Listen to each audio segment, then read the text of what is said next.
বাংলা একসময় ছিল ভারতীয় উপমহাদেশের এক সমৃদ্ধ অঞ্চল, যেখানে একের পর এক শক্তিশালী শাসকের আবির্ভাব ঘটেছে। কিন্তু বাংলার ইতিহাসে এক বিশেষ অধ্যায় হলো নবাবদের শাসন। কিভাবে বাংলায় নবাবদের উত্থান হয়েছিল, কী কারণে তাদের পতন ঘটে, আজ আমরা জানব বাংলার নবাবদের গৌরবময় এবং করুণ ইতিহাস। মুঘল সাম্রাজ্যের অধীনে বাংলা ছিল একটি সমৃদ্ধ প্রদেশ, কিন্তু অষ্টাদশ শতাব্দীর শুরুর দিকে মুঘল শাসনের দুর্বলতার সুযোগে বাংলার সুবাদাররা স্বাধীনভাবে শাসন করা শুরু করেন। ১৭১৭ সালে সম্রাট ফারুক সিয়ারের সময় কুলি মুর্শিদ আলী খান বাংলার প্রথম স্বাধীন নবাব হিসেবে ক্ষমতায় আসেন। তিনি মুর্শিদাবাদকে রাজধানী করে বাংলার অর্থনীতিকে আরও সমৃদ্ধ করেন। তার শাসনামলে রাজস্ব ব্যবস্থার সংস্কার হয় এবং তিনি দক্ষ প্রশাসক হিসেবে পরিচিত হন। মুর্শিদ কুলি খানের পরে বাংলা শাসন করেন সুজাউদ্দিন মোহাম্মদ খান, আলীবর্দী খান সহ আরও কয়েকজন শক্তিশালী নবাব। আলীবর্দী খানের শাসনামল ছিল তুলনামূলক স্থিতিশীল। তিনি মারাঠাদের আক্রমণ প্রতিহত করেন এবং বাংলার অর্থনীতিকে আরও মজবুত করেন। তবে তার শাসনামলে বাংলার সেনাবাহিনী দুর্বল হতে শুরু করে এবং ব্রিটিশ ও ফরাসি বণিকরা রাজনৈতিক শক্তি অর্জন করতে শুরু করে।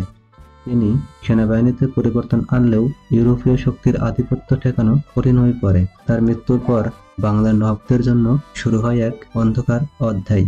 ১৭৫৭ সালের ২৩ জুন একটি দিন যা ভারতবর্ষের ইতিহাস পরিবর্তন করে দেয়। পলাশীর প্রান্তরে যে যুদ্ধ হয়েছিল তা শুধু একটি যুদ্ধ নয়, এটি ছিল এক বিশাল সাম্রাজ্যের পতনের সূচনা। কিভাবে একটি সমৃদ্ধ ও শক্তিশালী বাংলা নবাবের শাসন শেষ হয়ে গেল, কি ছিল এই যুদ্ধের মূল কারণ, আজ আমরা বিশ্লেষণ করব। পলাশীর যুদ্ধের কারণ, ফলাফল ও এর প্রভাব।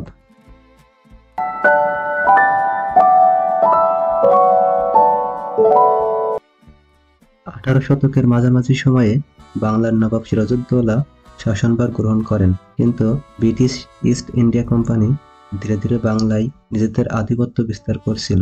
সিরাজউদ্দৌলা তাদের বণিকদের উপর কঠোর নীতি গ্রহণ করেন এবং কোম্পানির বেআইনি কার্যকলাপ দমন করার চেষ্টা করেন। কিন্তু ১৭৫৬ সালে আলীবর্দী খানের দৌহিত্র সিরাজউদ্দৌলা নবাব হন, কিন্তু তার শাসনকালে ইস্ট ইন্ডিয়া কোম্পানির প্রভাব বাড়তে থাকে।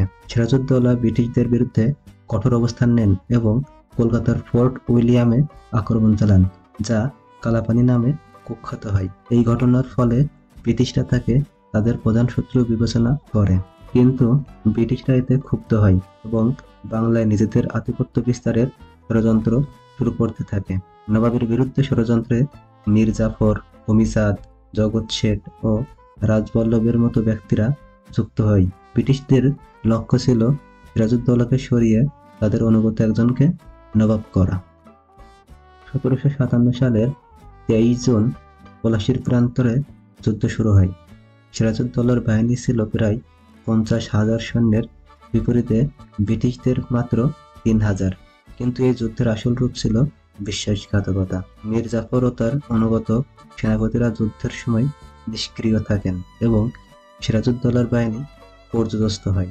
যুদ্ধের কয়েক ঘন্টার মধ্যেই ব্রিটিশদের জয় নিশ্চিত হয়ে যায়। বাংলার নবাবদের শাসনকালে বাংলার সমাজ ও সংস্কৃতিতেও গুরুত্বপূর্ণ পরিবর্তন আসে। তারা সংস্কৃতির পৃষ্ঠপোষক ছিলেন। মুর্শিদাবাদে অসংখ্য স্থাপত্য নির্মাণ করেন এবং বাংলায় মুদ্রা সংস্কারের কাজ করেন। নবাবদের রাজদরবারে সাহিত্য, সঙ্গীত ও শিল্পকলার বিকাশ ঘটে, কিন্তু ব্রিটিশ শাসনের ফলে নবাবদের এই সংস্কৃতি ও ঐতিহ্য ধীরে ধীরে বিলুপ্ত হতে থাকে। বাংলার নবাবদের ইতিহাস একদিকে গৌরবের, অন্যদিকে বিশ্বাসঘাতকতা ও শোষণের।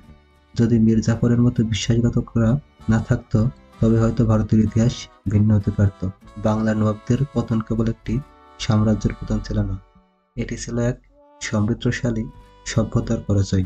বাংলার ইতিহাস থেকে আমাদের অনেক কিছুই শেখার আছে।